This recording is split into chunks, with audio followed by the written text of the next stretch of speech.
നിങ്ങളുടെ വീട്ടിൽ ഈ നക്ഷത്രക്കാരുണ്ടോ?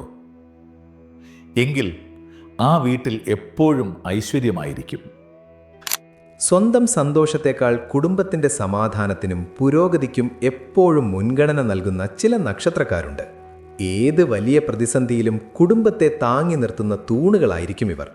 മാതാപിതാക്കളെ പൊന്നുപോലെ നോക്കാനും പങ്കാളിയോട് 100% വിശ്വസ്തത കാണിക്കാനും ഇവരെപ്പോഴും മുന്നിലായിരിക്കും. അതേതൊക്കെ നക്ഷത്രങ്ങളാണെന്നല്ലേ? കാർത്തിക, മകീരം, പൂയം, ഉത്രാടം, തിരുവോണം.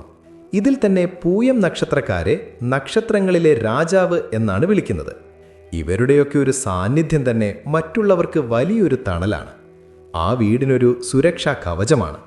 ഈ പറഞ്ഞതിൽ നിങ്ങളുടെയോ നിങ്ങളുടെ പ്രിയപ്പെട്ടവരുടെയോ നക്ഷത്രമുണ്ടോ? ഉണ്ടെങ്കിൽ ഏതാണെന്ന് താഴെ കമൻ്റ് ചെയ്യുക. അതുപോലെ ഈ നക്ഷത്രക്കാർ ആരെങ്കിലും ഈ വീഡിയോ കാണുന്നുണ്ടെങ്കിൽ ഓം നമഃശിവായ എന്ന് കമൻ്റ് ചെയ്യാൻ മറക്കില്ലേ. വീഡിയോ ഇഷ്ടമായാൽ ഒന്ന് ഷെയർ ചെയ്യാനും നോക്കണേ.